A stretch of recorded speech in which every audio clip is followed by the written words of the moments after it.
Tourism develop కావాలా? Visakhapatnam restrictions గోవాలో లేవు. మొన్న గోవా వెళ్ళాను అశోక్ గజపతి చూడడానికి. మొత్తం టూరిస్టులంతా అక్కడ ఉండవు. హైదరాబాద్ నుంచి అందరూ అక్కడ ఉన్నారు. టూరిజం డెవలప్ అవ్వాలంటే విశాఖపట్నం రావాలా? టూరిజం డెవలప్ అవ్వాలని అందరూ కోరుకుందండి. టూరిజం డెవలప్ అవుతే ఇన్కమ్ వస్తుంది. ఇన్కమ్ వస్తే ఏరియా డెవలప్ అవుతుంది. ఎక్కడి నుంచో భార్య భర్త ఫ్యామిలీతో వచ్చి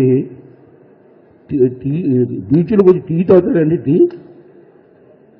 టీ తాగడానికి వస్తారండి ఎక్కడి నుంచో. సరదాగా భార్య భర్తలు కూర్చొని బీచ్లో కూర్చొని భర్త ఏమో రెండు పెగ్గలేస్తాడు, ఈవిడేమో ఐస్ క్రీమ్ తీస్తుంది, హ్యాపీగా ఎంజాయ్ చేయాలి. అవేమీ లేకుండా వచ్చేయండి వచ్చేయండి ఎవరు వస్తారండి? టూరిజం ఎవరైనా వస్తారండి?